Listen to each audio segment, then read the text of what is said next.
What is up, nerds, gamers, amateur movie critics, and Star Wars fans? I am all those things, and that is why you are here watching Burke the Nerd. Today we have my guest here, the Suns Gaming's own Darth Pascal. What is up, Pascal? How you doing today?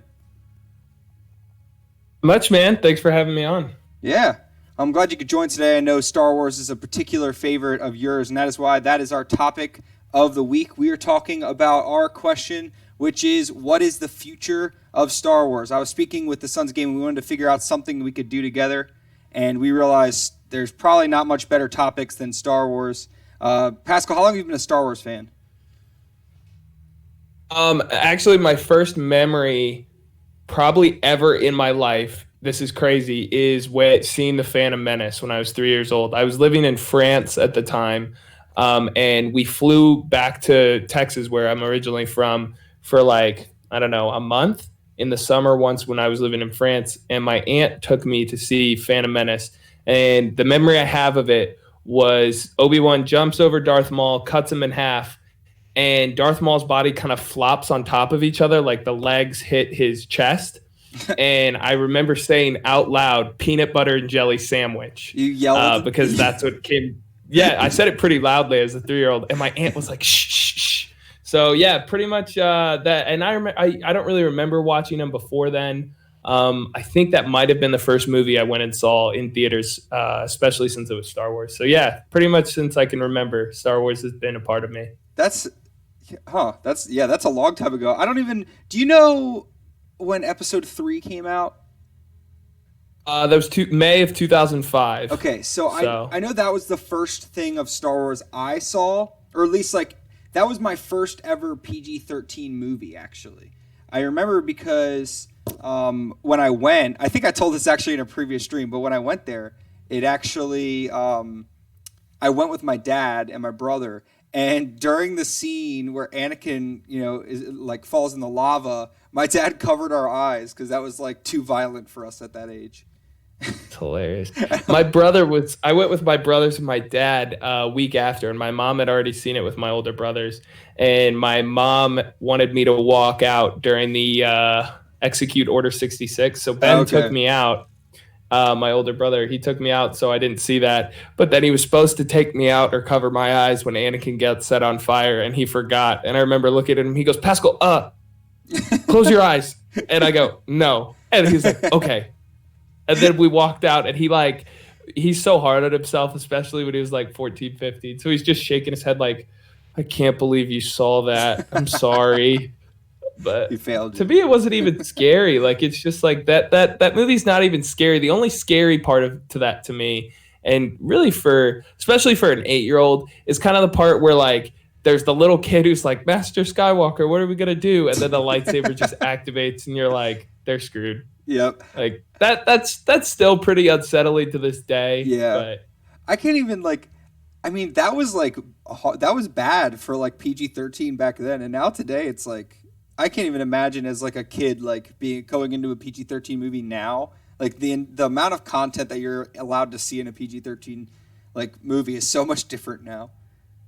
and it also depends. Like if you look at Europe, that movie would still be considered like horrible because of the violence and the content within it. Yeah. But then they have movies that like 12-year-olds go see, like Wolf of Wall Street, they'd be fine with kids seeing, like, because they don't care about sex at all.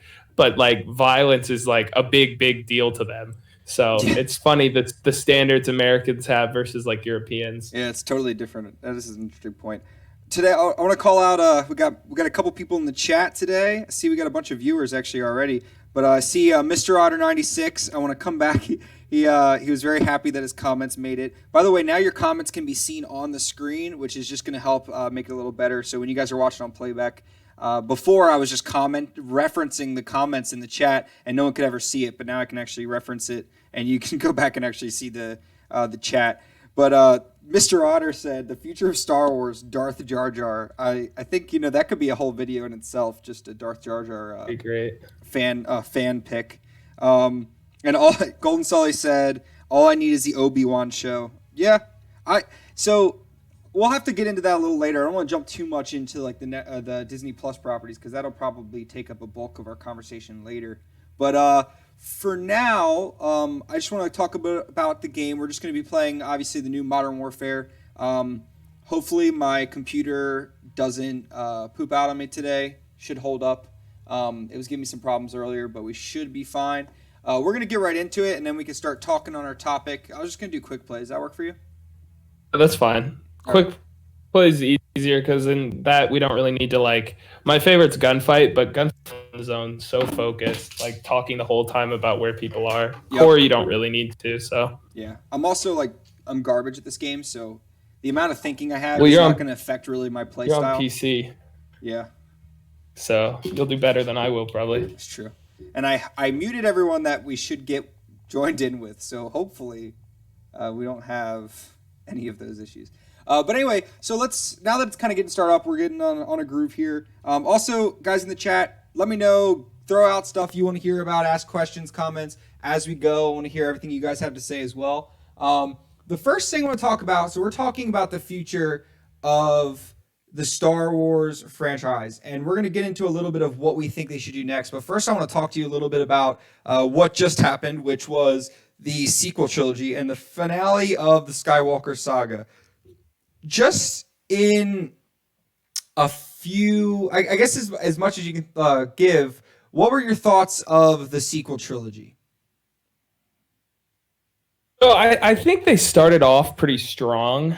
And a lot of people don't have that opinion, or they think that it was great. I think that Force Awakens was a really good start. Okay. It was safe, but it was a good start. And he set up some interesting plot points. Who's Rey connected to? Who are her parents? You look at Finn. Will he be Force sensitive? Will he not? Poe Dameron, is he going to be like a Wedge Antilles type where he's kind of in the background? Or will he be this, the Han Solo? Will Han Solo come back in some form? Will Luke and Leia get to meet? What's Luke like? And then The Last Jedi just kind of took all of that away. And so I'm definitely a Last Jedi hater for sure. Okay. To me, The Last Jedi was originally I thought it was a great movie, but a terrible Star Wars movie. The more I watch it, I don't think it's a good movie at all. I think that there's good visual effects.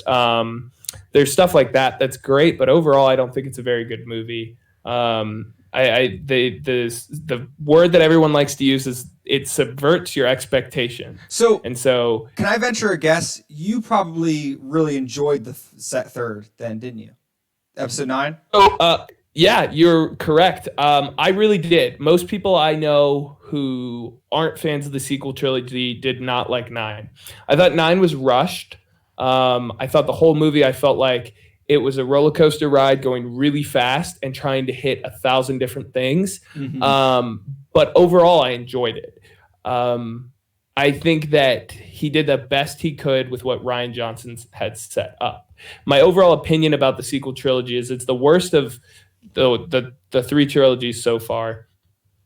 And the problem is that you can tell right away is there was no structure behind it. There was no plan. There wasn't J.J. Abrams had written out 3 movies, and then Rian Johnson directed the second one, and he said, just do whatever you want. So the problem is it was just a mess. You have the first one that was an okay. I'd give it like a 7 out of 10. I'd put it somewhere on my mid to bottom tier of Star Wars movies with Force Awakens. And then Episode 8 does everything different, goes off the track of what they wanted for the original 8 script to be. And then there was so much fan backlash that 9, they just were like, okay, how can we fix this? And made a rushed movie. And so I think the overall premise behind 9 was good, but the problem is it's just there's no thought structure behind it. To me, it seems like they want to create characters that people will buy things of. So they made Rey this spectacle, this woman who had unbelievable powers that no one had ever seen before, so that little girls all across the world would look up to her. Okay. And regardless of people's opinion on that or not, it's kind of up in the air. But I think that you can have powerful, strong female characters like Leia. And that was like in the 70s. That was amazing. That was unheard of. She was a damsel in distress, but she ended up saving them. But Rey, I just felt like why are they doing it like this, So I don't know. I think that there's problems there. There's so many plot points they never addressed. They never talked about if Finn was Force sensitive or not. I was disappointed about that. But, Huh. Baby Yoda didn't make an appearance in 9, so I can't really like it. That's fair. What are you guys thinking in the chat? I know Mr. Otter actually surprisingly saw nothing from Mr. Otter during that, and I know for a fact he's abhorrently against your theology on that. I think he's kind of in the entire opposite camp. Mr. Otter, are you still with us, or did you jump out on that one? Oh, he likes he likes Last Jedi. Oh, Yeah. that's rough, dude. See, the thing is, and this is just something I noticed. Is the chat still coming in, by the way, on your end? I don't know. I think our game is broken right now. This Yeah. game never loaded. Yeah, I'm thinking maybe it says I'm in the game. It says the match is in progress. This is weird. I'm looking at a screenshot. Yep, of I am as well. Ramaza at night. Okay, well, why don't we let's leave this match and we'll try to come back in a new match. That should go forfeit. Yep. So here's the thing. Okay, Mr. Otter said if you're trying to build up a fan base, I can't defend The Last Jedi. It's nerd suicide. Yeah. Here's the thing. Are you a big fan of Marvel movies? What did you say? Hey, I'm sorry, Burke. Are you Go a big ahead. fan of Marvel movies? No, yes and no. I like them. I think they're fun. I think they're good movies. They're not ones that I want to see over and over again. Mm-hmm. I think that if you're a Marvel fan, then yeah, I'm So not really a Marvel fan. I've always been more of a DC fan. So I don't want to be the guy that just keeps bringing up Marvel because that's my go-to fandom. But the reason I bring that up is because Episode 9 felt like a Marvel movie. I mean, aside from the fact that it straight up stole plot points, like big plot, like not plot points, but big emotional moments from Endgame. Aside from that, I think it actually just like it seemed like it just played like this big Marvel MCU spectacle. Like it played in a similar way, the action sequences. So that was something like I really loved Episode 9, and I went back and like reflected on it, and I was like, oh, that's why. Is because it played like that to me. So, but but the thing I've noticed is I feel like everyone is either. I think everyone is like everyone is okay with the first movie in the trilogy, mainly because it's gonna have the best standalone story because it doesn't have the weight of the movies before it in that sense. You know, it's its own independent story in a lot of ways. You know, I mean, the first movie in a trilogy it has the benefit of being the first and not having to stick to the canon and the storyline set up in the previous. But I feel like what happened there is you find everyone is very against each other, but you either love The Last Jedi and you hate the Rise of Skywalker, or you hate The Last Jedi and you love The Rise of Skywalker. I don't think I found anyone that likes both. At least that's an actual Star Wars fan. Yeah, no, I don't know anyone who's a Star Wars fan who actually likes all three movies either. I would, like I said, I think Rise of Skywalker is definitely the best of the three. But anybody that likes The Last Jedi, to me, that actually likes The Last Jedi, I feel like one isn't I feel like you can't be a hardcore Star Wars fan and watch, and you've seen it many times. Like if you've seen Last Jedi a bunch of times, you hate it. If you've seen it once or twice, you might like it. But like every single person I know that's a huge Star Wars fan from 1 to 9, all the TV shows, everything, I've never met someone that likes The Last Jedi. Everyone I know who likes The Last Jedi is a casual Star Wars fan. And the problem is it treat the Force so differently. Hyperspace, hyper jumping, that's not a thing. That's never been a thing. Hyperspace is supposed to be, you literally go into a different dimension, and they just ruin that. And by changing that up, you change so much up, not just in Legends, but in canon. So there, because Rian Johnson wanted some cool plot points. You have Admiral Holdo, which the first time I watched it, I thought she was okay. But the problem with her is that, not that she's a bad character in herself, it's that they created her to be like, follow my orders blindly. Like, why would you do that? You know, there's that whole hour-long segment of to say animal abuse and gambling is bad. That, to me, made literally no sense. And so the first time you watch it, it's a good movie. You think it's a great movie, in fact. And the second time you watch it, you're like, oh my gosh, this is unbearably bad. There's so many different things that make no sense, like whole plot points, whole characters that don't even need to be in the game. Okay. Game. Movie. I was looking at Call of Duty and I said game. No problem. Yeah, I mean, I'm just trying to process that. I think first call at the snaps. He says he thinks that also that it started out really well. The strength is in its characters, which I do think that's true. I think if you look back, the strength would be in its characters. But I think you're right. I think it struggled with plot and direction. And I honestly, I think that even if you enjoyed The Last Jedi, which I did enjoy it, but granted, I'm more casual than most people. Oh, nice. Even I think you have to fault it, if anything, for maybe diverting from the original intentions. But then you also have to you have to blame Rise of Skywalker for not sticking to it. I mean, even if, like, I understand that the Rise of Skywalker wanted to do a lot, but it should have, the fact that Last Jedi changed gears, it should have just stuck with it. I mean, at that point, I feel like to go back and try to do the thing they originally wanted to do, like, again. Am I making sense? Like, I feel like you're making sense, but my counterpoint to that is stick to it. You know, stick to what you know. Like, even follow through with it, even if you think it's going to end bad. Look at the prequel trilogy. The problems everyone had with Episode 1. Episode 1's a hype movie. You can't deny Darth Maul and the pod racing scene are great scenes. There's arguably some of the best in all of Star Wars and some of my favorite movie scenes ever. But everything that went wrong with that movie, in Episode 2, they took out. They took out Jar Jar as much as possible. They took out young Anakin and replaced him with Hayden Christensen, which you could say he was just as bad, but I think he was much better. They made Anakin older and stuff. And then you look at Episode 3, the best of that trilogy, and they took absolutely everything out that everyone hated from Episode 1 and Episode 2. And so that's what I feel Rise of Skywalker went for and almost got it. They didn't quite get it, but they almost got it. They almost got it to where it was, hey, these things did not work in 7. They definitely didn't work in 8. And so they tried a bunch of different things. And the problem is, who said the thing about the characters was that snaps? The strength is in the characters.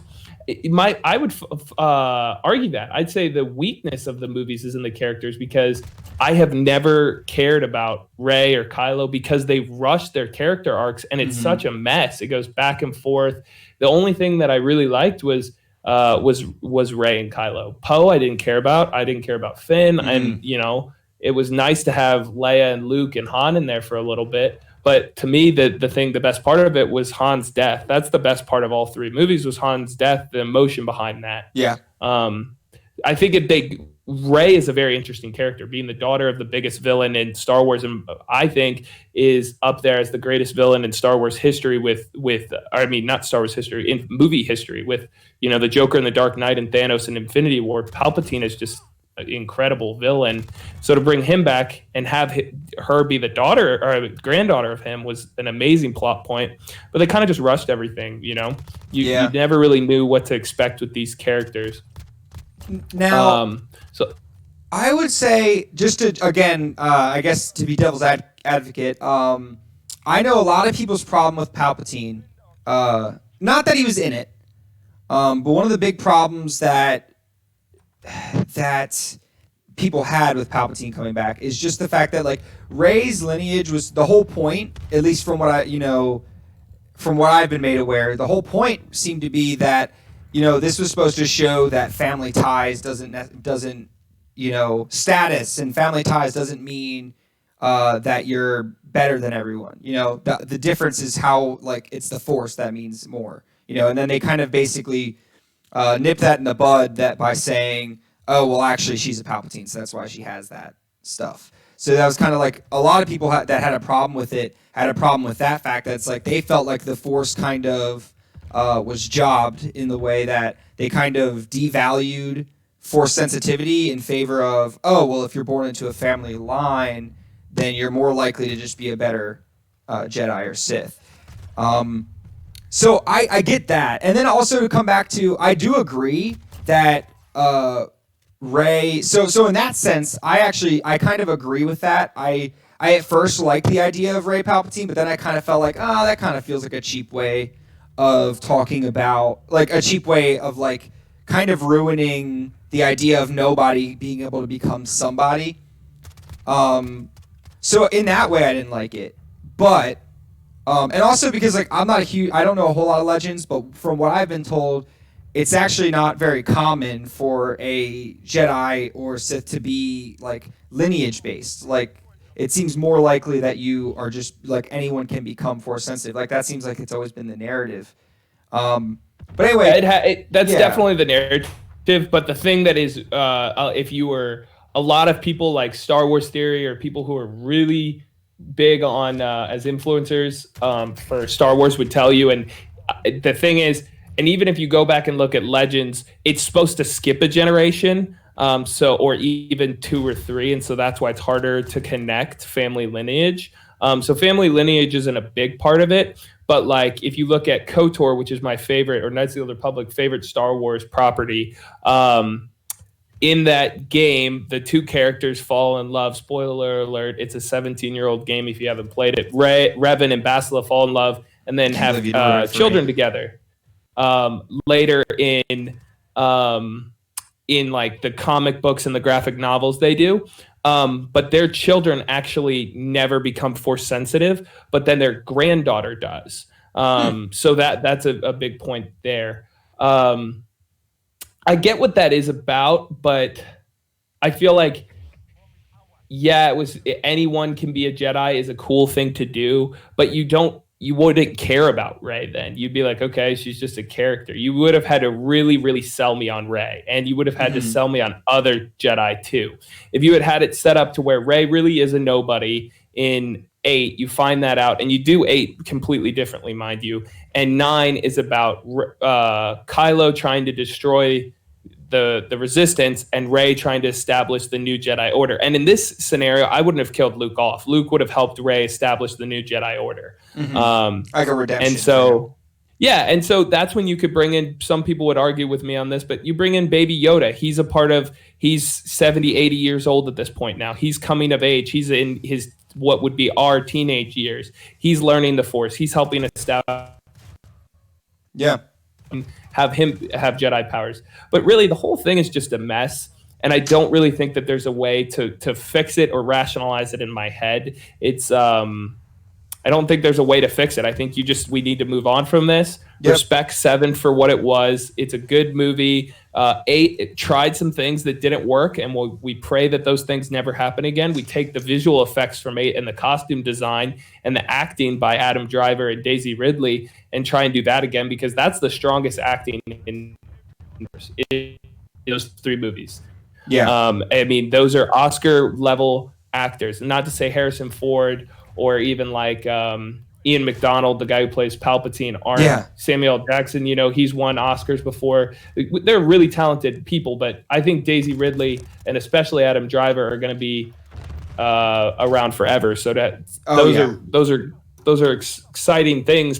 And the visual effects, I mean, every single one of those was better. You're probably going to disagree. I think it's better than Marvel movies, because Marvel movies are great with their visual effects, but I think the Star Wars, especially 8, had some visual effects that literally made it look like spaceships, like that were real. It wasn't just CGI where you can tell they were fake. They looked like real spaceships. So I think that was incredible. So if they take those principles and move it into new movies, that's the next step to learn from these movies, is continue hiring great actors and keep up the visual design that you have in the past. Yeah, absolutely. And you know what?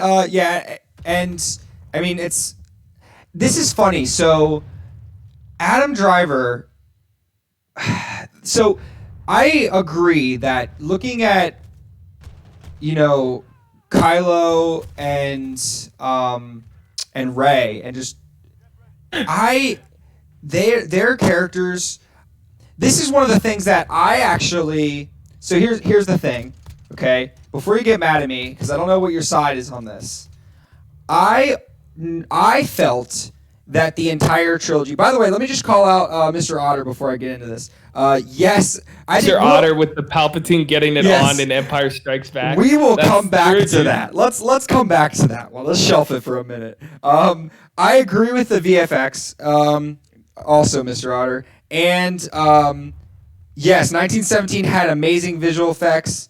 We don't have the time to get into 1917 because that's not even on the topic. 1917 should win. It should win. Absolutely. Or should win, but it at least nominated. But you're right. I want Rise of Skywalker to get it. It was awesome as well. But I feel like if you give Rise of Skywalker it, then you're like, okay, well then all those Disney big, blockbusters should be getting those things. And I don't think we should open that door. But anyway. No. So here's the thing. Yeah, they already all get our money. They don't need to get the awards. So when I have kind of two parts of this, and so first of all, I'm going to talk about Adam Driver as an actor. Okay, when I first saw The Force Awakens, I thought Adam Driver was an awful actor. I thought he was terrible. Okay, saw this, and that went through The Last Jedi too. I thought the same thing. I was like, wow, he's a kind of bad actor. And then I heard about the Marriage Story. I think I saw a Marriage Story. If you guys have not seen Marriage Story, you need to see it. Depressing movie. It's depressing, but one of the best movies I've seen in a long time. One of them. I mean, 2019 was stacked for movies. Not even a time. I can't even get into that either. But basically, I heard this buzz, and I'm like, Adam Driver's getting Oscar buzz? I'm like, why? I'm like, he's bad. And then I started to like watch it, and I also saw The Rise of Skywalker, and I'm like, okay, I need to go at this with an open mind of like, why is Adam Driver a good actor? And then I realized like that's not him. That's his character. And like it took me seeing a movie, it took me seeing him outside. For real. It took me seeing him outside of Star Wars to realize that. Which is not his fault. Like it's his voice throws me off because he sounds so unique that I'm like that when I just thought he was just being like this emotionless, dull person. I'm like, man, that's actually no. He's playing his character really well.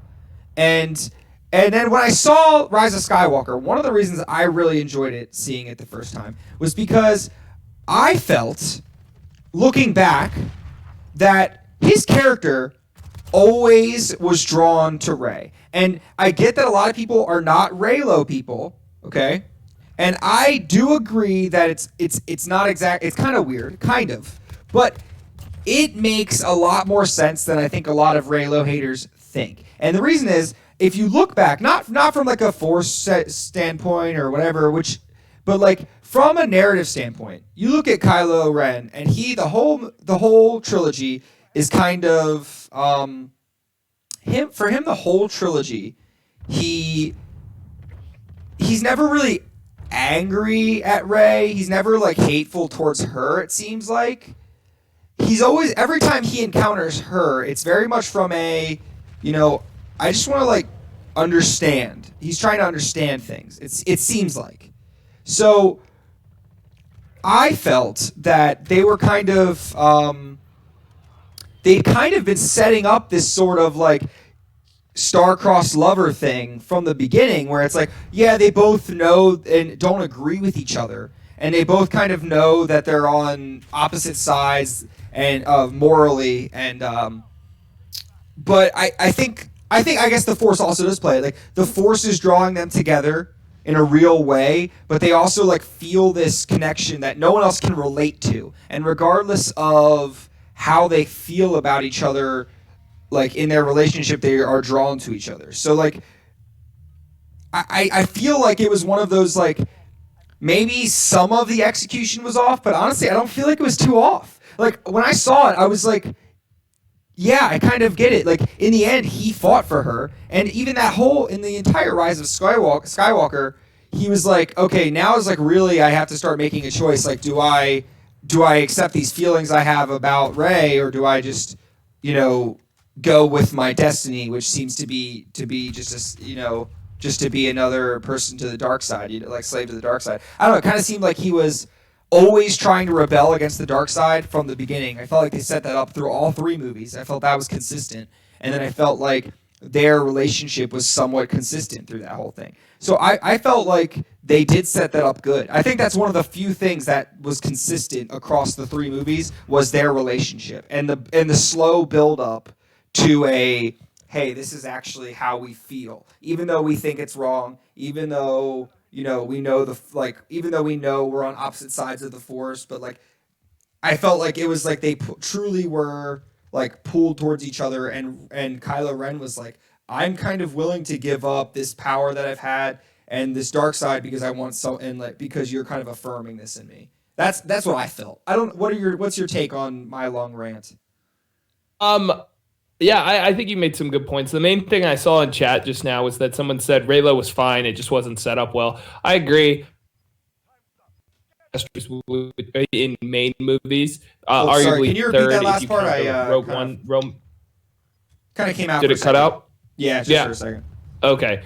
I was saying that I think it's probably the third best romance in Star Wars. So I mean, it's fine. It's way more real and feels like a real romance than Episode 2 did. But the problem is it just wasn't set up well. The whole trilogy wasn't set up well, and that's the thing I'll go back to. But I really want to respond to Snap's opinion here, where he says the sequel trilogy was overcome by the fact that they were adding to pre-established canon. Yeah, so sort of.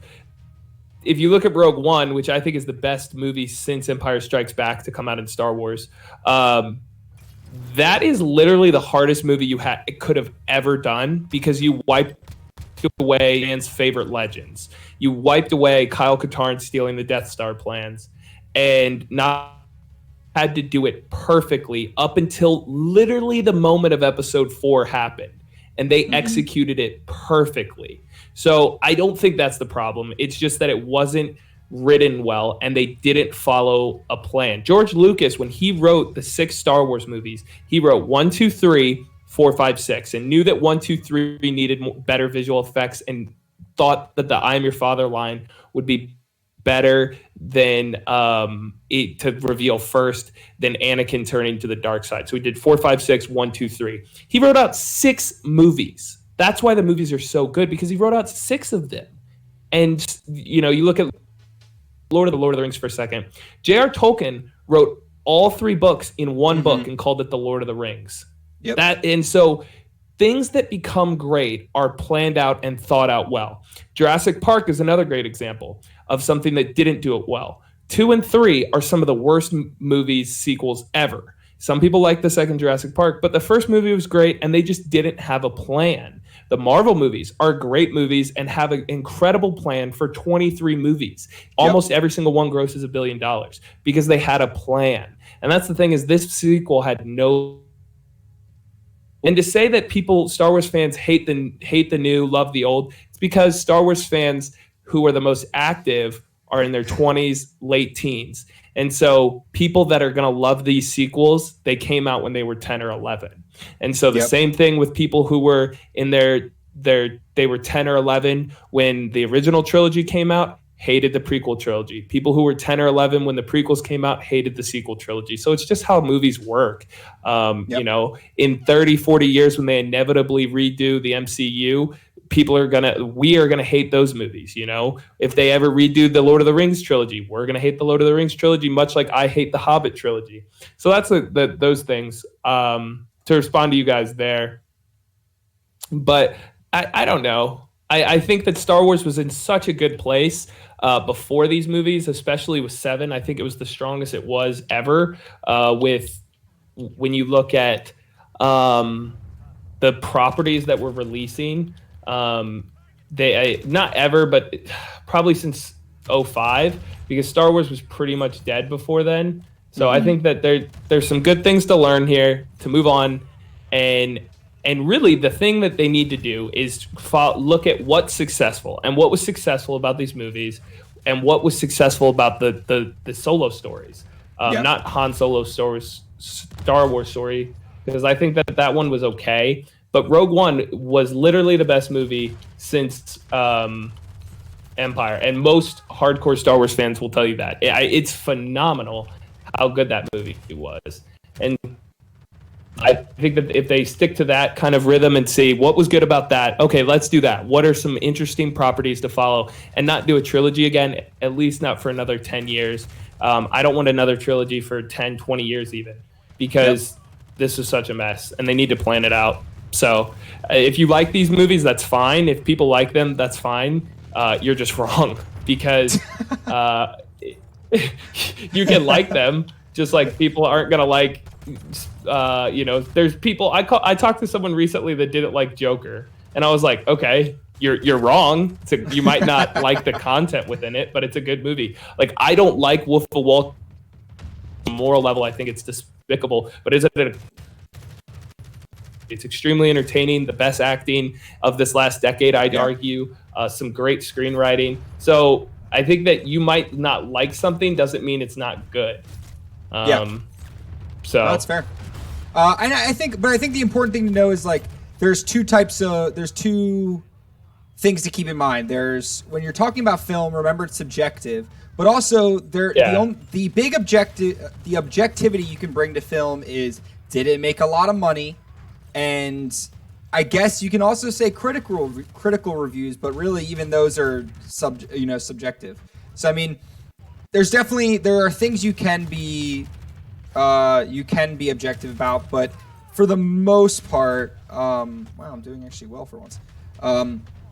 For the most part, it's subjective. But I do agree, and I think we'll cut it with the sequel trilogy for now. I do like, however, Mr. Otter. It's the Lord. I know, right? I think Mr. Otter, I will end with that comment, which is so beautifully spoken. You'll never forget Ben Solo's last words, "Ow," which I just think it's funny, so I thought I would share that. Ooh, okay. So let's get into the next topic. Palpatine get it on. Yep. Do we need to go into it? Should we? I think real quick, just think about politicians, Warren Buffett, these rich guys. He's the most powerful person in a galaxy that has trillions of people. Of course, he found someone that loved money and power enough to have children with him. We can be realistic. There also are other implications you could take for there, which are a little less. I didn't think about that. A little less friendly, a little darker. Which is kind of was my first impression of it. I felt like it was like they didn't want to say it, but it was there, So like, we don't have to get into that, but that was just like a thought that I was like, I feel like they probably were implying more of that than a consensual relationship. So, but anyway, so sorry to end that on a dark note. Anyway, moving on. Let's get into the other most recent property, which is The Mandalorian. Now, a lot of people are saying that the sequel trilogy, I feel like on either side, there's like something ruined the sequel trilogy. I feel like a lot of people are like, and this goes back to what Mr. Otter said, which is like, okay, everyone's just gonna hate the new, love the old. So does it really matter? But here's the thing. People are making the counter argument that, we don't really like the sequel trilogy that much because of one or the other movie messed it up. But they loved The Mandalorian.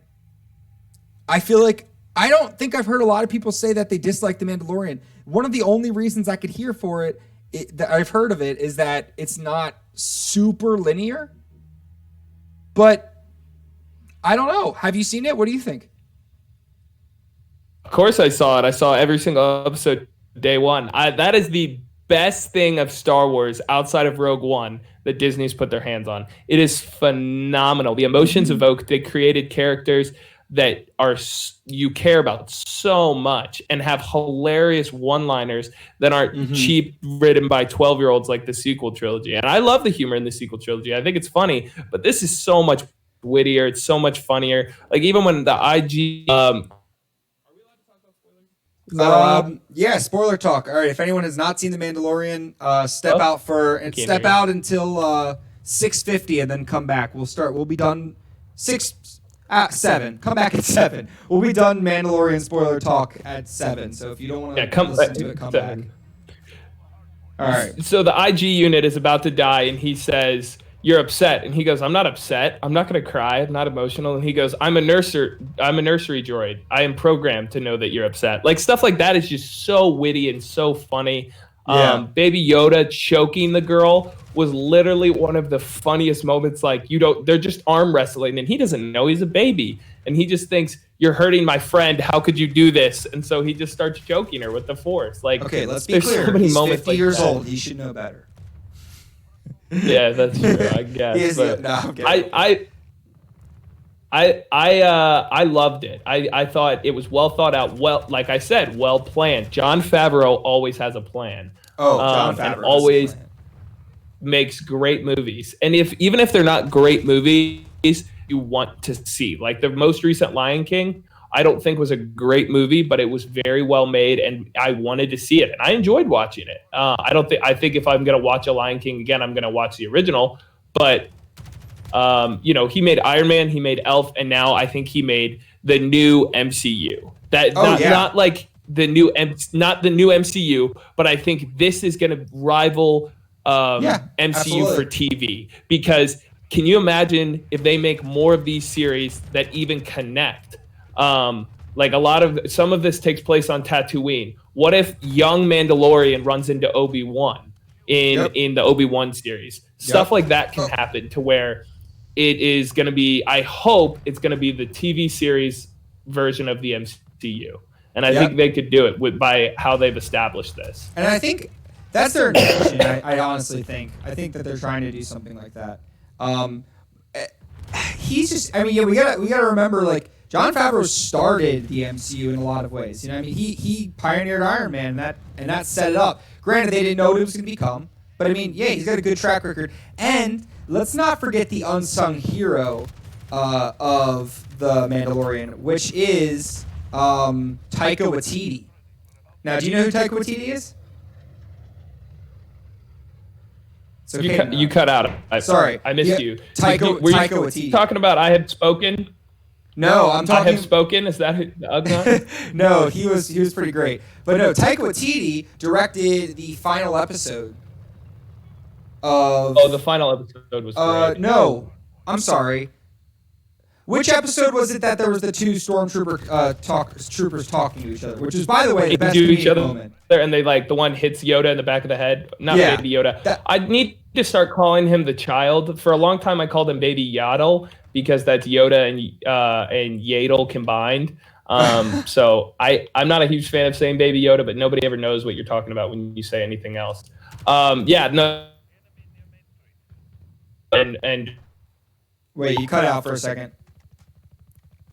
You back with us? Did we lose you? For a second. Yeah, we lost you. All right, you're back. You're back.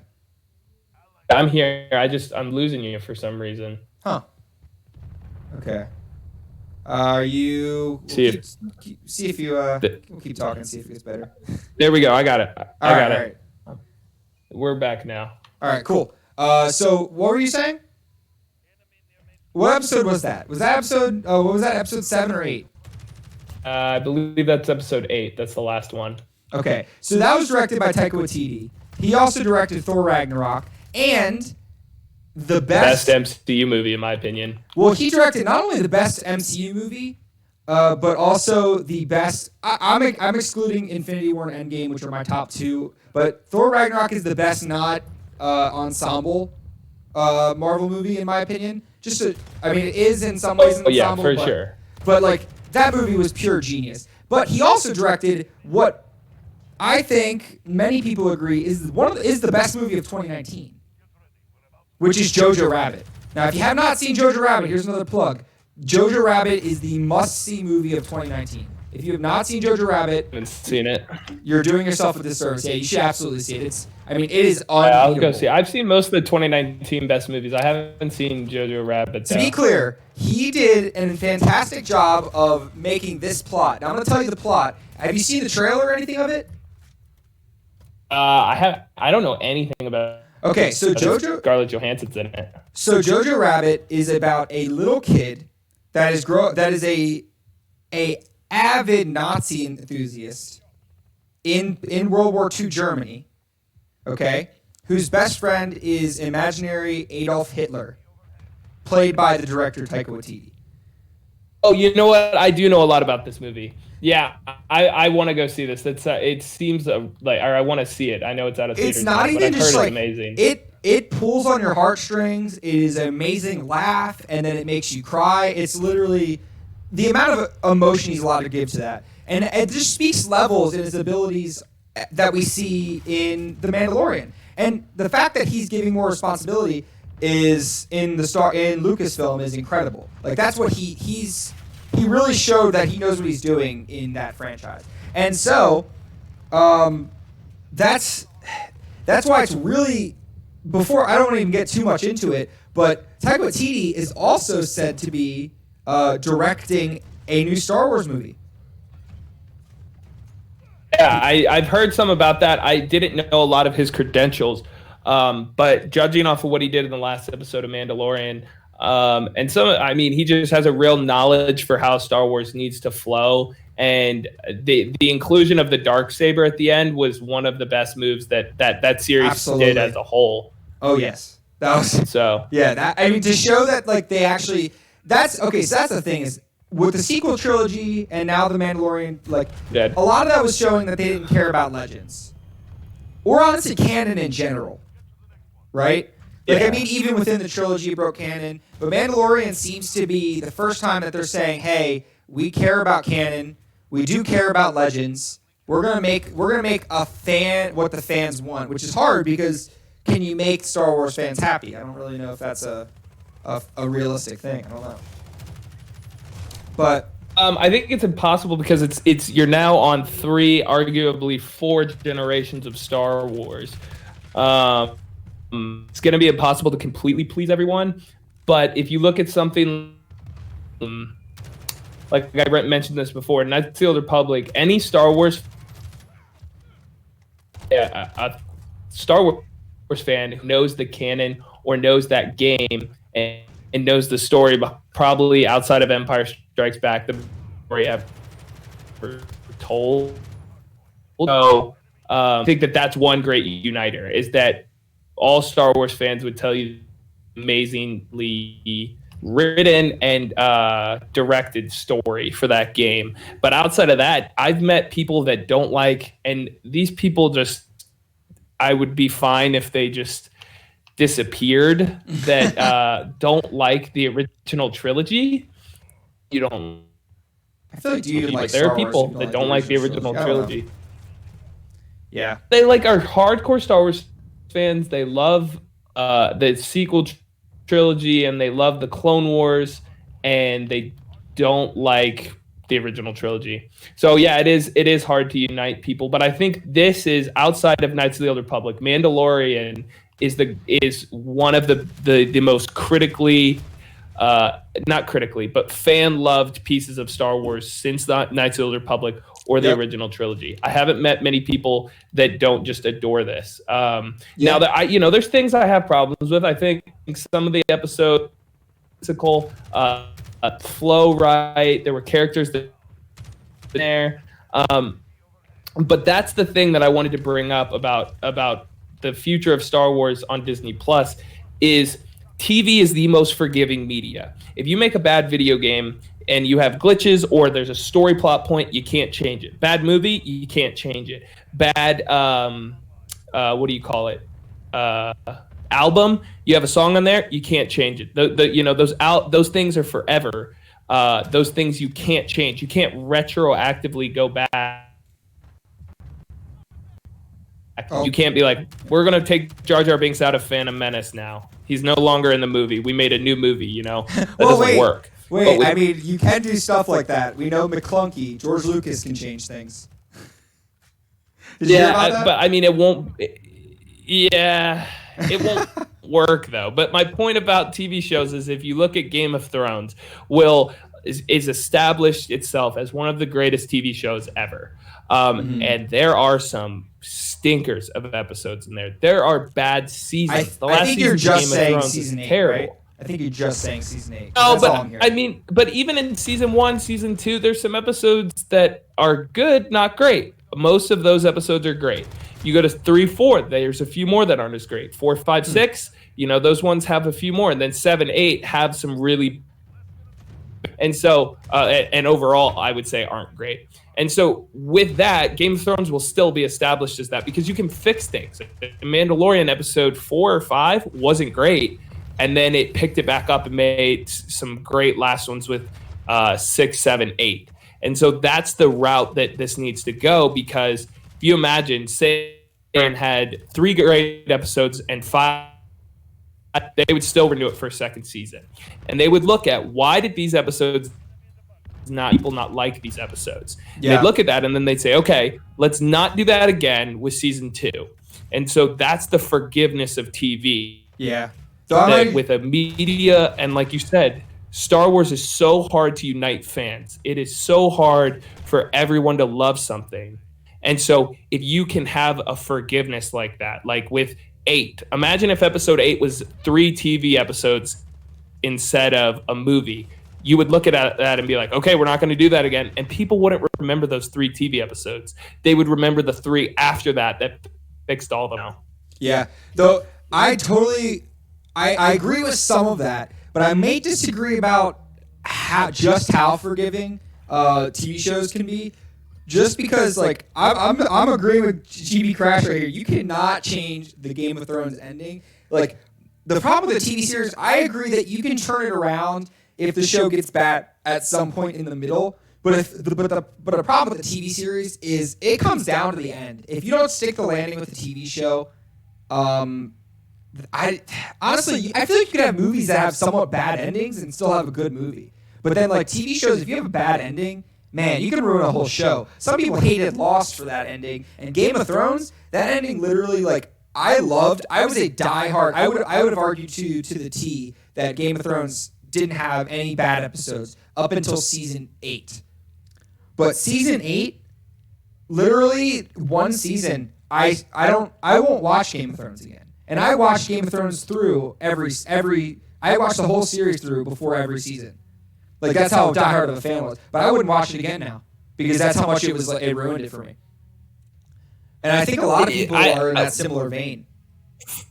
But okay, so that's the ending of a TV series. That's not the forgiveness of an entire series. I'm not arguing. I'd agree. So I'm saying that. So in season 2 of Game of Thrones, say they had 2-3 bad episodes in a row, people aren't going to stop watching. But it's when you have something horrible go wrong, you take a main actor out of it, or you have that 70s show is a good example of this. Mm-hmm. They took Eric Foreman away and Kelso away from the TV show, and people stopped watching. You look at The Office. Michael Scott was taken away. People stopped liking The Office. That's true. Game of Thrones, people will remember poorly because it ended on a poor note. Not because it was a bad TV show, but because it ended on a poor note. Yep. And so that's my point is, say Mandalorian episode 7 wasn't great, but 8 was, people aren't going to remember episode 7 being bad. It's where you have to be careful is beginnings and endings, but those middles, you have flexibility, especially with a season.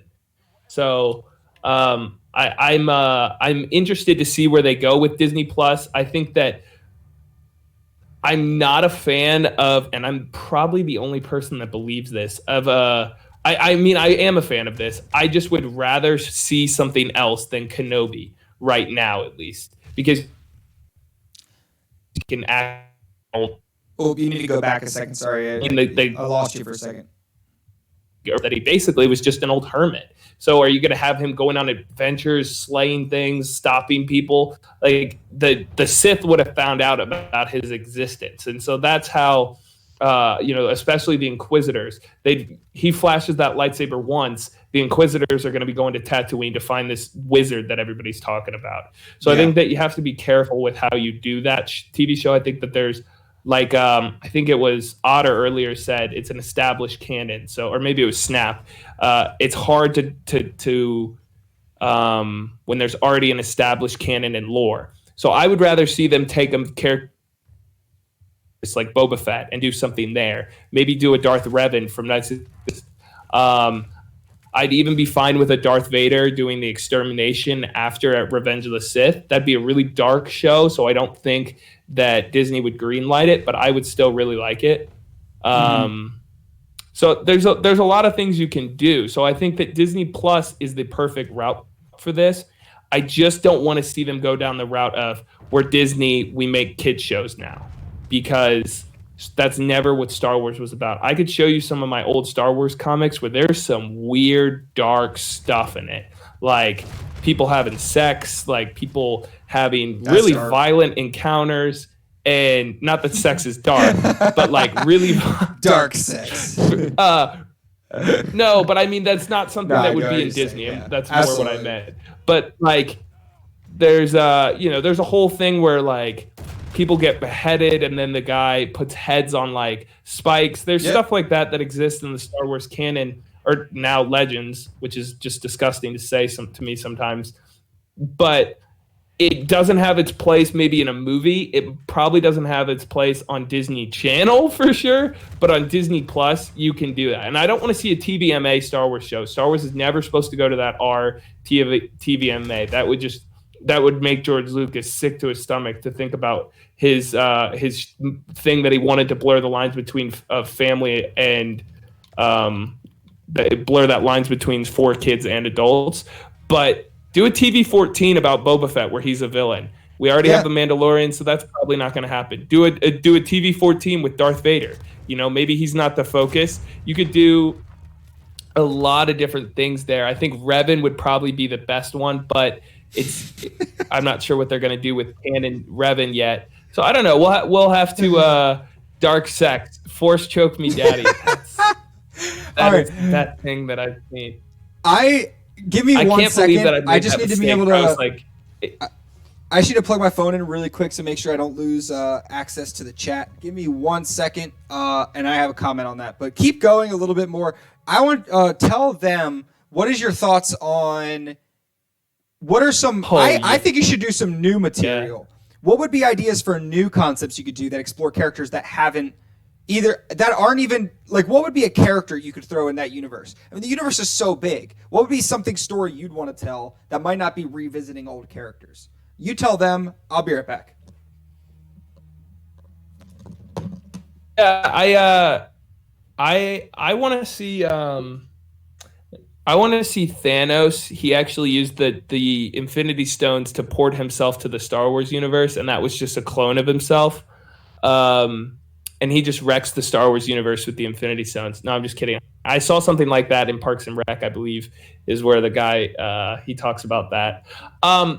I think that the best way to do a Star Wars story maybe every 3 to 5 years, like Rogue One, like, Star Wars solo story, but like Rogue One, you do stuff like that. Maybe do some other ones exploring the Jedi during the exile, and then continue to make banger video games like Jedi Fallen Order. If you do stuff like that, that'll be great.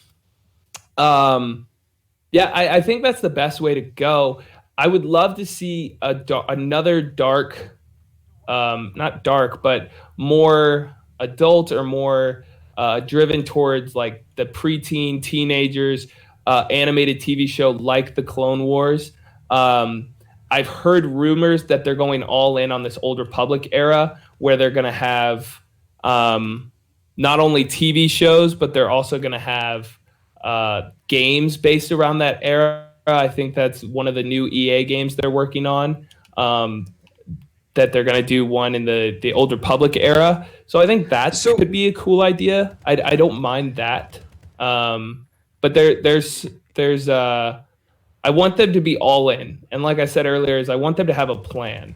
So if they plan it out, these TV shows, I want it to be like the MCU. And now I'm not a huge, like I said earlier, I'm not a huge fan of the MCU. I do like them. I do appreciate what they've done. I think some of the movies are amazing and they're cinema spectacles.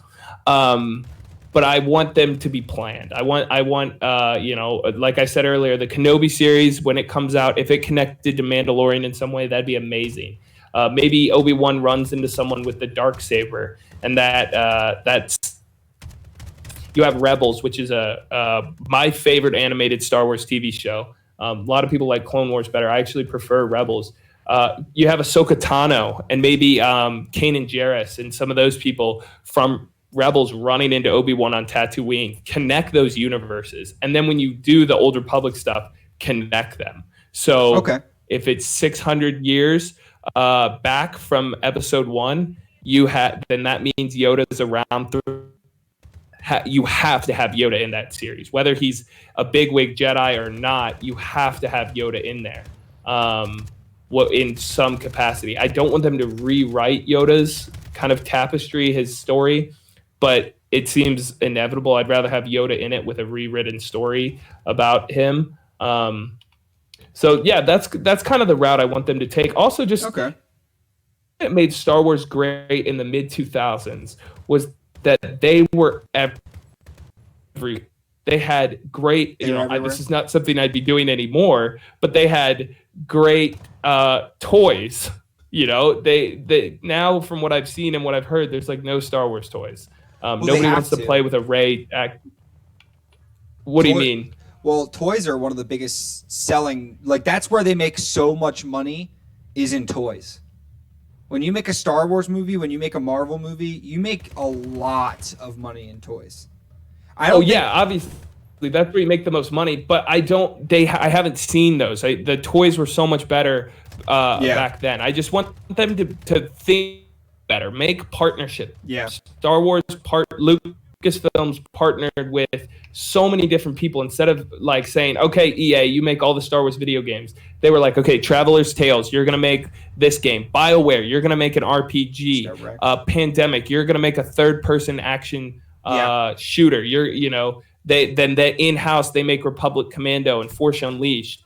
And then you're just going to give it to EA and say, hey, do whatever you want. That doesn't make sense. I know Disney likes to do everything in-house, so of course they're going to make most of the toys.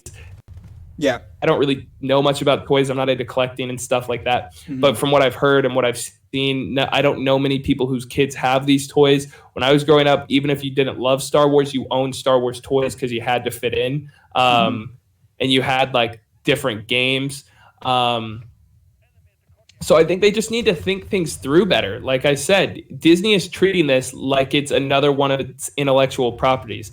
Like it's not Marvel, and it's not those things. Marvel's great and has a big global impact. But when I was in Kenya, no one knew anything about Marvel.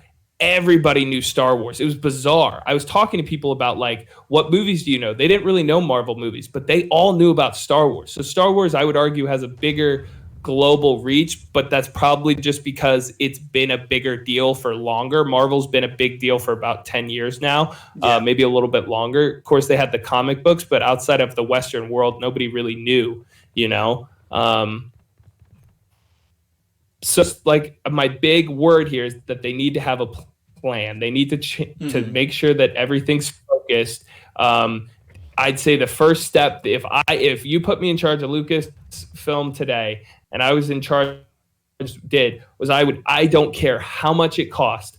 I am canceling, or when it comes out, I'm not renewing with EA. And I'm saying, we are going to sell this off to whoever can give us the best pitches. If you have a good pitch that says, I'm going to make a Star Wars video game about Order 66, a post-Order 66 Jedi, and it happens to be developed by Respawn, and EA is going to publish it. Great. They made Jedi Fallen Order. Great thing. But, they had no real plan there, so a lot of the games haven't been great. Like Battlefront 1, the new one wasn't great. I played it a lot, but it wasn't very well thought out. There was, same thing with Battlefront 2. It's one of my favorite games this generation, multiplayer-wise, but it took about a year and a half to get to where it was a good game. Yeah. So just have you need to have that impact, because if you can have it to where kids grow up playing with Star Wars toys, they go home from playing with Star Wars toys to going to school to reading a Star Wars book, then going home from school to going and playing their Star Wars video games at home. You literally have every aspect of their life in that sphere. So people are excited about the movies. People want to go see the movies, and then when they're older, they watch Mandalorian. They watch as what was the one guy said? He said Dark.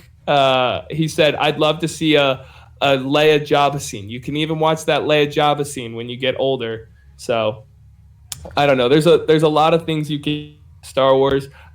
I'm afraid. I remember the first time I went to Disney World in 2014, right after the Disney acquisition. and I almost threw up in my mouth seeing a stormtrooper helmet with Disney ears on it, and I was like, "Oh my gosh, that is." No, I get that. That's rough. Also, by the way, Lego Star Wars is kind of has some dope stuff. What do I think they should do? What I want them to do and what I think they should do are totally different. Here's the thing. I mean, making a sequel trilogy made sense. It didn't make sense. I don't dispute that. If you had asked me if this is a good idea, I'd be like, financially, it's a great idea, but in terms of the actual like story, no, I don't think from a writing perspective, like, do I want to see this movie? I would rather see something that's new. I mean, the whole point of Star Wars is such an expansive universe that George Lucas created, and it's like, why are we not exploring more of that? Why are we not seeing more of what there is to offer? And I like the idea. I like The Mandalorian. I wasn't expecting what I got, but I was excited for it. I kind of thought there was going to be a little more, the storyline was going to be a little more connected. I kind of didn't process it was going to be kind of an episode by episode Western for a lot of it, which threw me off, but I really enjoyed it. I think that like what they need to do is I think they have the opportunity to try multiple things, but I do agree that connecting their universe is important, but they need to start a connected universe that's aside from the Skywalker saga. They need to step away entirely from the Skywalkers. Sure. They should step away from that time period. It's too saturated. And also, I remember this is a point that John Campea made, and he's one of my favorite YouTubers. If you haven't checked him out, you should check him out. But one of the things he said that he was really disappointed about, and he was excited. I'll be right back. I'm gonna listen though. Yeah, this is a breath of fresh air that Mandalorian had. Was for the first time, except for he got really upset with the Tatooine episode, and the reason he got really so upset is because this show was the first time that we saw a property that just like on the big screen or on television that was like a live action that didn't touch the rest of the Skywalker saga, all the known universe stuff. It's supposed to be this big galaxy, and the whole point of Tatooine was supposed to be like this fringe, like planet that barely anyone went to, and like that was a significant point of that. And so the fact that like also, hey, our other character went there, like that wasn't supposed to be like the odds of that were supposed to be very slim. So I think an issue that I have is like, why do all these characters run into each other? If this is supposed to be this big galaxy, why is it that everyone runs into each other in the same tavern? Like this is supposed to be like a big galaxy. Why is this like, why are we not exploring more of that galaxy and making it look bigger? We're just making it look smaller. And I don't enjoy short that. answer to that is the force is what connects them and brings them together. That's the short answer. But okay. Yeah, I agree with you. I see what you're saying. So like, yeah, I mean, for me, like what I want to see is I want to see a person I've never heard of. Not like, I don't want to like, even like Legends. Like I think there's a lot of cool stories in Legends probably, but like, not that I don't know a lot of them. But like, I don't really want to see anything that we've seen before. So that's why a lot of the rumors that are coming out right now are talking about the High Republic, which is what supposedly the next movie is going to take place in, which is like 600 years ago, I think. Right? It's 600 years before Episode 1. Yeah, so like I think that's good because there's not really any material covering that area. There's references, but I don't think it's like really explored, right? Am I correct in that assumption? I think that's exciting that we might be getting some stuff that's like new. If I were to do my own story, this is a personal opinion of this, but I think it'd be really cool to explore like some sort of, if they're going in that area, and again, I'm not huge, super knowledgeable on the like history of Star Wars or like a lot of that. I don't know what's going on in that time period, but I would think it'd be cool to do some sort of like political intrigue, maybe explore some characters that aren't Jedi and Sith, but also like kind of have that involved. So maybe they're like, so maybe have like follow one Jedi, or like maybe you follow like the politics that goes between the Jedi um and like the Republic. You know, I think something like that could be pretty interesting. But again, I'm not like super informed, so but I just think it'd be interesting to follow new characters, new stories. I want to see something and be like, wow, I'm experiencing this with everyone else for the first time. I'm not walking into a property and everyone else is like, oh, I know what's going on. Now that is really hypocritical for me to say, because when we see Marvel movies, I'm excited to be that person that's like, I know what's going on and you guys don't. But I think it might be kind of cool to get something new. But then again, I also acknowledge that there's a lot of people that are like, wow, it'd be really cool to see these characters that I followed in like animated mediums finally get recognized in live action. So like Ahsoka or something like that, right? I know a lot of people like her. So I don't know. Like I think they could go either way, but it's really important to give them some wiggle room so they can get the approval of all the fan bases. Like if they go somewhere where no one's touched it, they're not going to have, because the reason that most people have a problem with any of the Star Wars stuff is that, hey, you broke canon, or hey, you did this thing that no one else, like you kind of ruined something that someone else did. But if you go to an area where no one's touched it, it just gives you so much more room. You just don't have to worry about that, and you can focus on writing a good story that's new and original. So that's kind of my long spiel. I agree. I think that even if you did that, took the sequel trilogy and made it its own thing. None of the characters are connected at all. I would still say those are three of the worst Star Wars movies. No, that's fair. Plot wise. But I agree with you. I think the High Republic is something to be excited about and something that's new and original. I would like to see Yoda in that. I agree with that. It'd be dumb for them not to put him in it. Financially. I would let them talk about characters from expanded universe Legends. I'd love for them to at least mention Darth Revan if it's going to be High Republic era, which Darth Revan is 4,000 years before Episode 1, so it'd be a little bit further. But it'd be interesting to mention him as like someone who established the Sith Order. And I think the coolest thing that they could do, honestly, and people say, oh, they did this before with the original trilogy, is I don't want to see a movie where the good guys are in charge. I never want to see that in Star Wars. Well, yes, you know, I want to come into the movie with the Sith being the ones that are there and the Jedi are low in power, because you say, oh, well, that's what the original trilogy is. Yes, but hear me out. Those are two Sith, and it's basically the Nazis, space Nazis, and two Sith, one who actually uses the Force and one who doesn't, because Palpatine wasn't using the Force throughout the Old Republic, or throughout the Empire days, very much, at least to our knowledge. So I think it'd be cool if you had crazy, powerful Sith Lords ruling the galaxy, and two or three Jedi are going to try and win, try and take them down with the help of some kind of rebel forces. That would be my favorite thing to see. But then again, like I said, I'm not really a fan. I think you may have been gone when I said this. I don't really want or need any sort of trilogy again, 10, 20 years. I'd be fine with 20 years, because it was 10 years in between episode 5 and episode 7, and it was 16 years in between episode 6 and episode 1. So if they wait somewhere between 10 and 20 years, I'm fine. What I do want is I want some good TV shows on a year. So year 2020 will be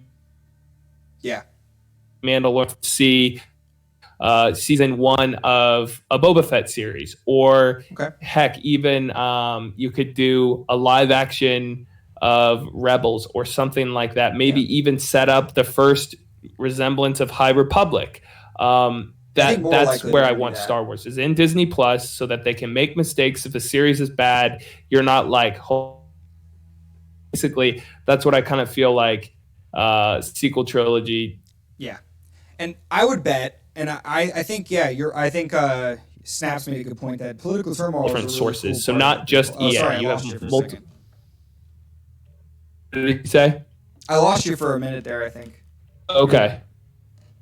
But yeah, I think I agree with Political you that turmoil, stepping yeah. away from the trilogies scenarios is good. I think just going into like something interconnected. I think what we're gonna see, and I agree with Snaps, is political turmoil is a really people love that. People love political turmoil. There's so many shows in so many different genres, and that's something that people like. That's one of the big things people liked about Game of Thrones.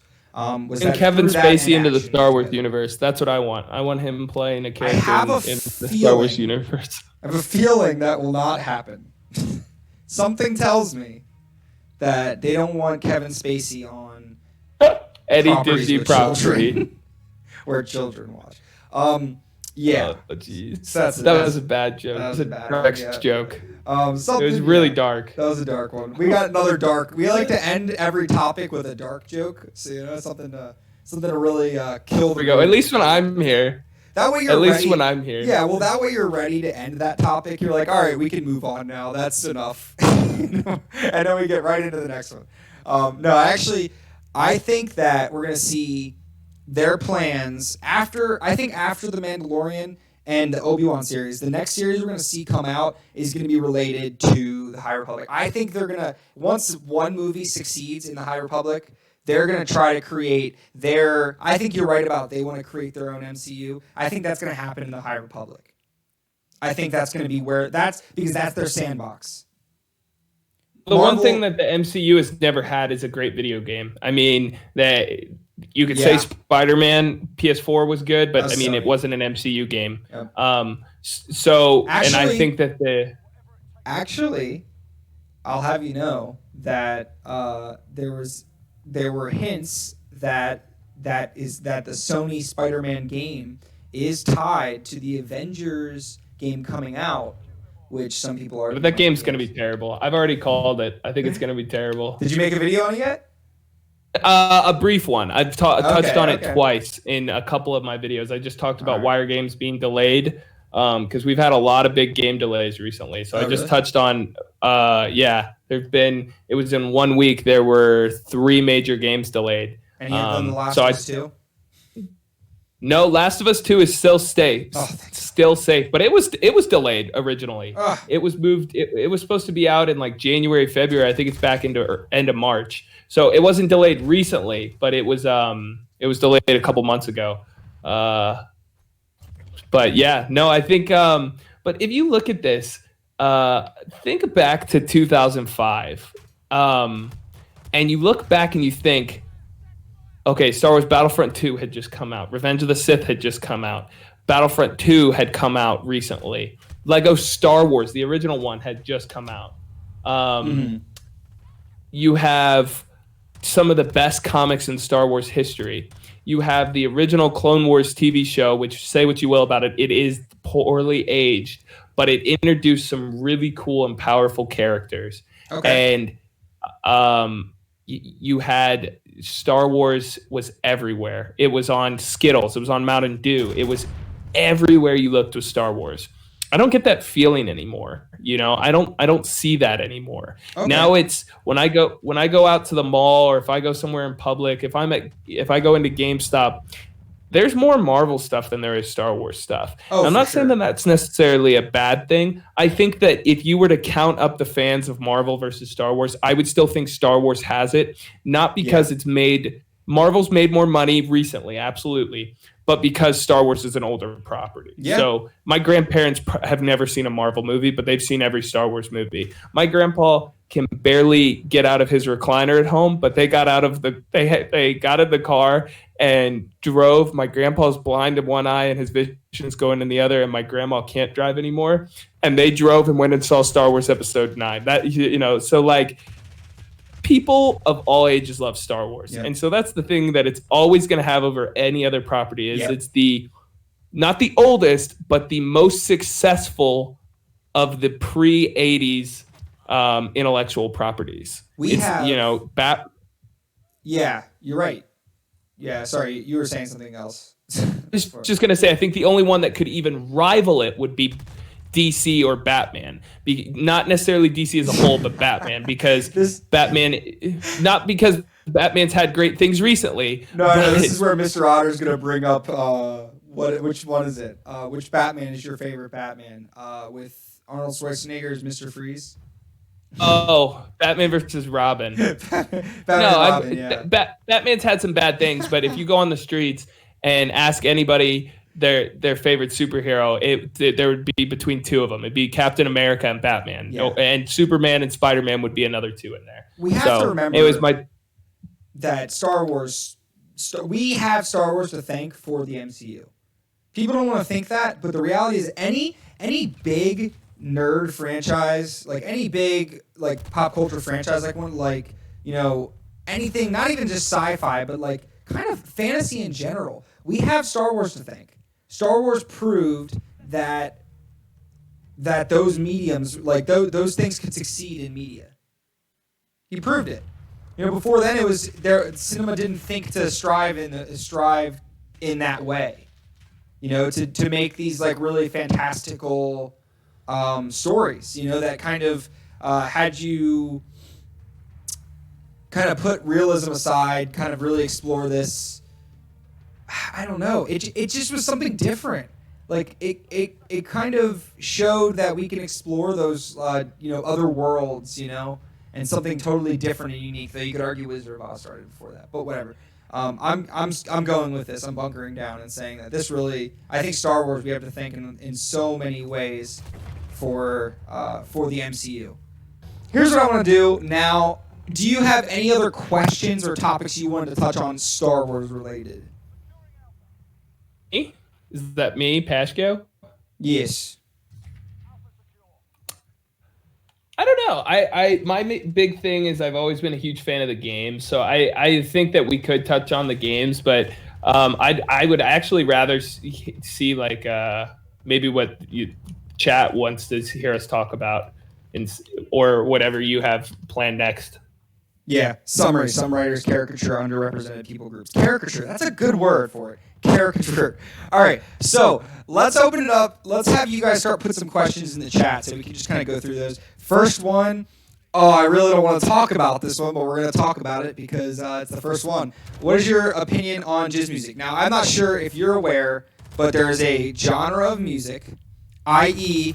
the song that's playing in the cantina song. There is a genre name for that. There's a genre of that music, and particularly they release like 3 songs, I believe, and the genre is called jizz music. So, is that a part of Dark Star Wars? That sounds like it's a part of Dark Star Wars, the dark sex scenes. Again, yeah, I don't know. That's part of the Dark Star Wars universe. It's like the dark, yeah. It's a subgenre, It's going to be on HBO Max. Two passionate sex. That's part of Dark Star Wars, and they play jizz music in the background. This got really inappropriate really fast. Anyway, you can. So whenever I stream with Doug Ricchini, I have to tell him, "Hey, you can't say anything over the line," and like within 2 minutes, he says something that could get me banned every time, and I'm like, "Okay, we have to stop streaming." Yep. All right, so what's the next question we got in here? All right, keep it clean, boys. I don't have any chat people. What's it called? Who are the moderators? That's what it is. I don't have any moderators, so you guys got to keep it clean. All right. Wikipedia. These people off. All right. What is we can't kick them out because they're our only viewers. I was just kidding. No. Reference moderators. Moderators usually only. They be booting everybody. My question to you and to chat is, I actually do have a question. One, it's a 2-part question. Is one, what is, if you have one, because a lot of people don't have one, or maybe they've only played a few, so they can't say definitively. But what is your favorite Star Wars game? And then 2, if you were to make a Star Wars video game, what would it be about, or what would it entail? Oh, that's kind of my question to you and to chat. What do you guys got? Can Han Solo beat Indiana Jones in a fight? Wait, we'll get to that in a second. Let's is that a game idea? Are you suggesting as a game idea? Favorite Lego Star Wars obvi? Ooh, okay. I've heard I think a lot of people like it. Cantina Simulator. What is Cantina Simulator? Can you walk us through it? Salad Dance, please. Is this your idea for a game? I think it's his idea. Jedi Okay, Academy. what would it look like? Jedi Academy's fun too. Does Jedi Academy exist? Is that a thing? Is that a game? Jedi Academy is the sequel to Jedi Outcast. It was on Xbox, and I believe it came out on... It was definitely on Xbox and PC. It's basically you build your own Jedi, powers, lightsabers up, and you play through the story as them making decisions, light side, dark side. It's a pretty good game. I wouldn't say it's my favorite, but it's definitely good. Okay. And by the way, the Jedi Cantina Simulator is like Sims, but you run a cantina. Okay. That'd be pretty cool, actually. It started off as a joke, I feel like, but dude, that's a good idea. Not necessarily just the cantina, but like maybe like a whole town, like City Skylines or Sim City, and you run like a part of Coruscant or something.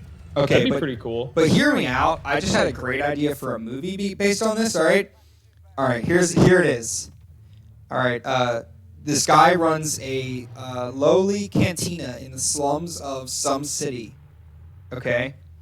But he, by day, he's a cantina runner because everyone day drinks. I guess I don't know. And by night, he's a Jedi vigilante that runs around the city and fights crime with his lightsaber. Are you talking about like melding John Wick with like Cheers and have the guy be a Jedi? I'm talking meld like I don't even know, like some like any standard vigilante TV show, but now except he's a Jedi that fight that like a retired Jedi that just bought a cantina and fights crime with his lightsaber. And he has like some dope like a yellow lightsaber for some reason, and he just like and he wears a dark cloak. It's an awesome idea. I like that. That's it's Arrow, but he has a lightsaber. Mr. Otter actually has more Star Wars knowledge than I figured he did. Because I figured he did it. Dude, you have some Star Wars knowledge because you knew B. Arthur in the holiday special. That's pretty good, dude. I'm impressed. He's a heavy Star Wars fan. I haven't talked about this. I thought about talking about it at the beginning. I'm such a big Star Wars fan. I have a Star Wars tattoo on my back. I've read probably like 100 novels, books, and stuff, different comic books. I've played every single game except for some of the original ones on the Atari and some of the original arcade games. I've played every single Star Wars game. Okay. I have never finished Clone Wars because I'm lame and didn't love it. But you have Blink-182 on your back. That's pretty sweet. I thought about doing that. I have the Rebel symbol on my right shoulder. But I like how you guys said Battlefront 2 because that's number 2 in my head for my favorite. What's number 1 for you again? For me, it's definitely Knights of the Old Republic. I feel like I need to stop talking about it because I've talked about it like 60 times on this. No, Knights of the Old Republic, if you've never played it, you can get it on your phone right now for $5. You could get it on Steam for $5, I think. You could get it on the Xbox Live store for $10. Not Xbox Live, on the Xbox One store. It's not on PS4 or any PlayStation because it was originally an original Xbox exclusive for consoles. So it'll never come to anything PlayStation. But it is such a beautifully crafted story. The second one's really good as well. It's made by Obsidian. You guys know Obsidian. They just did the Game of the Year nominated Outer Worlds. Outer Worlds. Fallen Order is made by Respawn, which is another one of my favorite developers.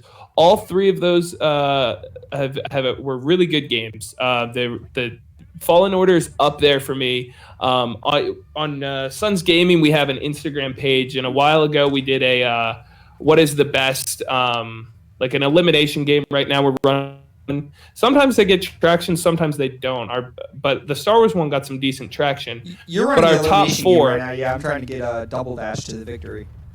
I know. I'm trying to get smashed to it, but We have in the final four for the best Star Wars games. We had Battlefront 2 EA, which Electric was Boogaloo, to of me course. the greatest comeback story in the probably history of video games. It was so bad at launch, and now it's one of my favorite games. Knights of the Republic 2, Knights of the Republic 1, and Battlefront 2, the original one made by Pandemic. Rest in peace, Pandemic. So yeah, those and Complete Saga and Fallen Order were eliminated right. On a new Elder Scrolls game, dude. Imagine if Bethesda, I'm talking pre or right after Skyrim, Bethesda made a Star Wars game. How good that would be. Yeah, honestly, yeah. Yeah. I could see it. I'd ship it. Also, what you said, I'd like open world RPG in the same vein as Bethesda, Obsidian or Bethesda make an open world Star Wars game like the Outer Worlds, like Fallout 4, Skyrim, Oblivion, one of those games. That would be the game I would make probably. Yeah. I would also love to see another one that I would see is if Ubisoft made a open world Star Wars game like Far Cry. So if they made a Far Cry 5, Far Cry 3 Star Wars game where you play as a scoundrel during the Imperial Age and you're on a planet trying to smuggle, maybe you're a bad guy, you could be a good guy, you could be a rebel, whatever they decide. I think that'd be a really cool thing to do, is that if you had an open world where you could really decide what you want to do. I mean, just imagine that Far Cry 3, if you've ever played the Far Cry games, there's a section where you have to clear different bases. Imagine having to clear a base of stormtroopers, and there's 3-4 different types of stormtroopers there. You have the heavy troopers, you have the scout troopers up in the towers, you have the regular stormtroopers, and you have to clear them out. That would be so cool. So those would be the two games I would make. How about this? Halo Wars, but Star Wars. All right, like the typical what? How does it go? Like a regular, like you create your base and then you build your armies and you send them out to fight off whatever. Like one of those, like a StarCraft kind of thing, but like with Star Wars. And it's just, I know it's not. That would be much more niche, but I like those kind of games. I think that could be kind of fun. I can tell you're not enthused, but listen, I'm sold on this one. You there? Did I lose you? You there? Might have lost you for a second. Huh. I'm not sure. Let me check where he's at. He's dead, yeah. It must be. That's the.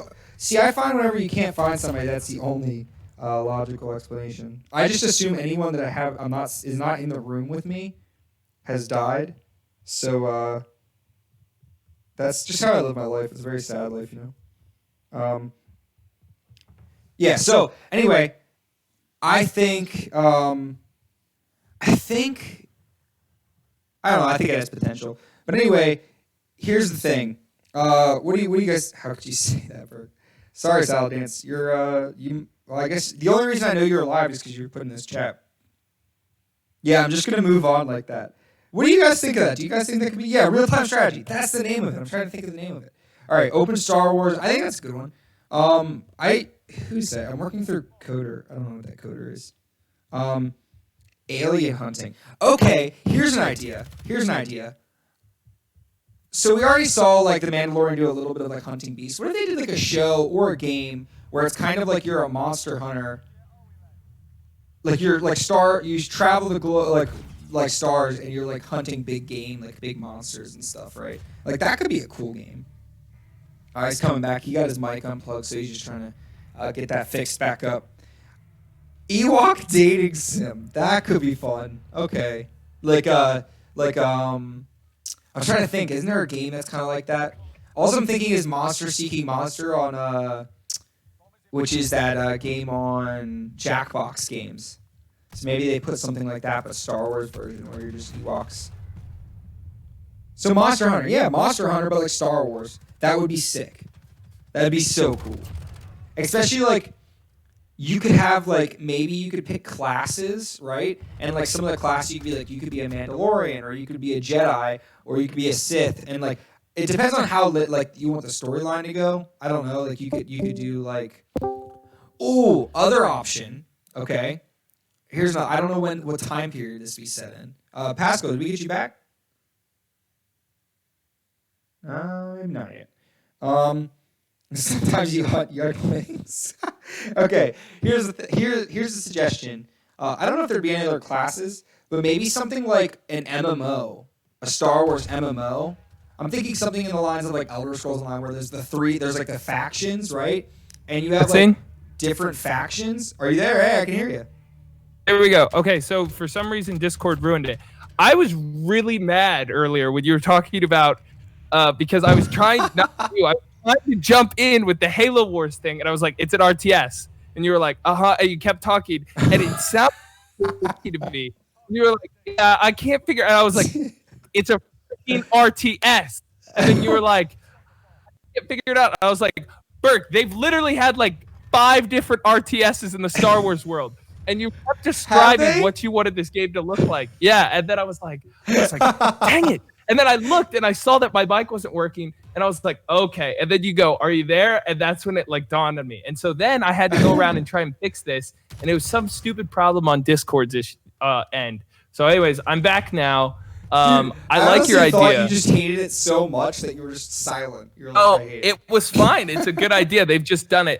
So in 2001, they had one. I forget the name of it. 2001 again. They had another one called Galactic Battlegrounds, which was made by the same people who made Age of Empires.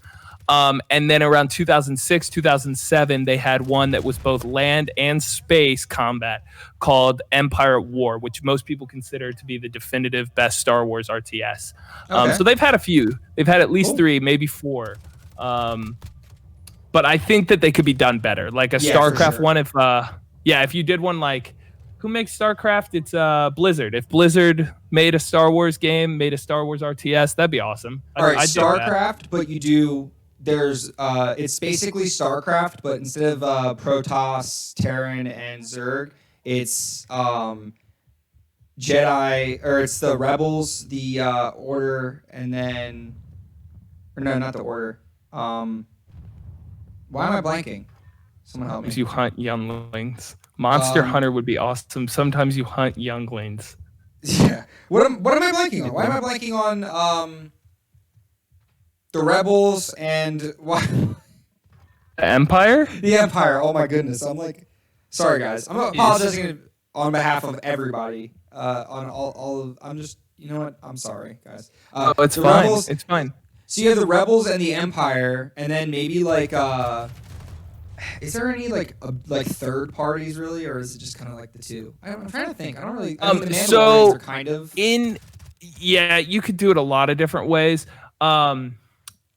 In Galactic Battlegrounds, you could play as a ton of different. You could even play as the Gungans. You could play as the Gungans, the Wookiees, what are the Gungans? Empire.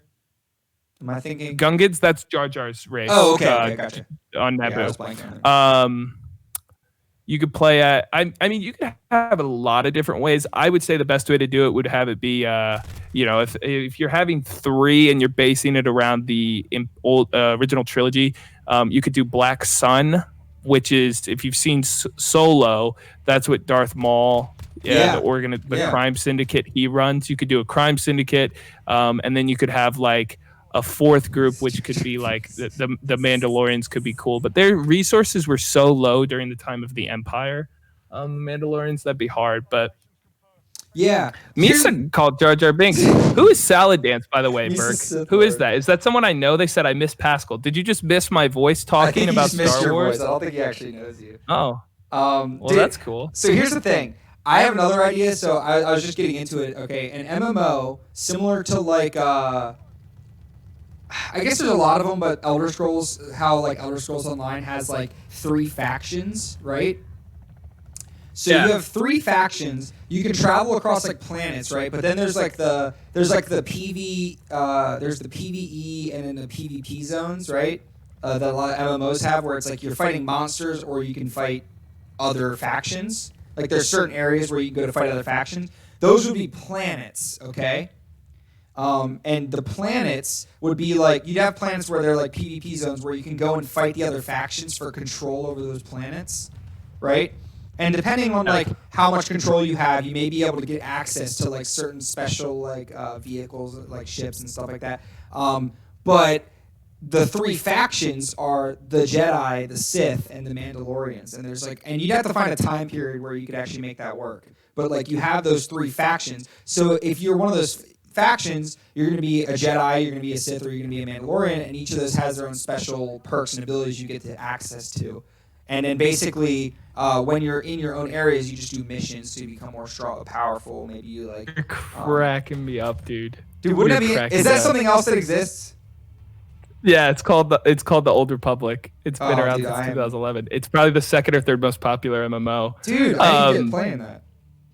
This is hilarious. Keep them coming, dude. You've come up with some good ideas that exist. I want you to like. So what would be your best idea for a movie? Would you like your best Star Wars movie? Would you have the villain like come out to be the main protagonist's father? Hear me out. That would be a good idea. A great idea for a movie. Great idea for a Star Wars movie. Okay, there's these good guys, right? They're called I don't know, the rebellionists, right? Okay. And they're gonna fight against some like big ruler, like a kingdom, maybe, or something, right? Maybe like an empire, like the ancient Roman Empire. Right? Yeah, and then they fight. Yeah, exactly, something like that. Yeah, I think that's pretty good. It was so funny. I wanted to see how long you could go because you literally described the Old Republic. I've never been a big fan of it, but that's awesome. So in other words, when I make the thumbnail for this specific section on YouTube, it's just going to be Burke recreates the entire history of Star Wars video games by accident. Hilarious. One of the best ones that I'd ever come up with for a game. Yeah, I saw that one. If I could make any game, it would be a Star Wars game. Outside of the two I presented about the open world. Yeah, but I would want to make it's kind of complicated, so you have to stay with me for about 2 minutes. So what the game is you have, it's procedurally generated, and you go in and you don't know what you're going into. You could make it single player, you could make it co-op or multiplayer. I don't care how you do it, just it has to be this concept. So when you go into the level or the game or the mission or whatever you do, you like, say one time you wake up and you're a rebel soldier inside of an Imperial prison and your job is to escape. And you could be one of you and there could be 6 of you and you're trying to escape from a group of Imperial soldiers and there's 6 or 7 of them, another team playing as them. You don't know what the situation is. You're just going to be thrust into it. Maybe one time you're an Imperial soldier trying to sneak onto a rebel planet and take out some rebel general, something like that, where it's a procedurally generated mission-based thing where you have similar structures. Maybe they kind of plan out some of the levels and some of the maps, but you don't necessarily know what you're going to go into. And the main point is I think it would create some suspense as to when you're going into that level, you don't know what you're going to be or how you got to do it. But if you played this multiplayer, it's like Rainbow Six Siege level planning, because you know how much planning goes into Rainbow Six Siege. Mm-hmm. But imagine that level of planning on the fly in a Star Wars universe and something where people care about the characters and the things that happened. That would be the main thing that I would want to, that could be invoked. So okay. Star Wars Rogue Fun. Star Wars, what was it earlier? Knights of the Gay Republic? That was not it. That'd be a great one. All right, yeah. So, all right, so I think we gotta start wrapping it up here soon. But I just kind of wanted to, honestly, I've been loving where it's going. I'm really appreciating everybody that's in the comments. This is like awesome having so much engagement. Hope everyone that's watching after the fact kind of sees how much everyone is engaging, because honestly, it's so much more enjoyable when everyone here is chatting and talking with me. I'd rather talk with you guys. You're right, Salad Dance. Thank you. Calling out Pascal, his voice soothes you, so that's always a good sign, I guess. I don't know. But anyway, yeah, I really enjoy that everyone's actually like discussing with us. I hope that we're starting to create a community here where you guys feel like you can come in and chat. We can talk about these topics together rather than talking at you. All right, I'm ready to present my pitch to Lucasfilms. Mr. Otter, please send that into us. Drop it in a comment when I put this video out on the channel. That way we can have it. We can have your big pitch, or we can steal it and make our own film with it. But when I become inevitably YouTube famous, this will become you'll have it right there, and then everyone will know you were the first to suggest the idea. No, but anyway, I really do enjoy that everyone's coming out here, and we actually can have a community here where you can all talk. I'm trying to get through, but this chat is too much. Yes, you guys are awesome. This was awesome. I had a good time. I was glad to see all the comments. You guys are hilarious. These guys are going back and forth. It's pretty cool. Yeah, I really want to thank you guys. And before we call it here, I just wanted to kind of ask you two things. First thing is how optimistic are you for the future? Just in a short, 1 or 2 sentences. How optimistic are you for the future of Star Wars? And two, where can we find you on social media / YouTube? If you just want to talk about your channel a little bit for a minute, and then those are the two things. Cool. So optimistic wise, to keep it short, I think we talked about it enough. I'm optimistic. I would say I think the future of Star Wars is not bright, but it's a light at the end of the tunnel. Okay. The deal with EA ends, I believe, this year. So hopefully they can get out of that. If they continue with EA, I'll say it's a little bit darker, because Fallen Order was a great game, but that's 2 good games this decade, apart from the last decade where we had about 15 good games.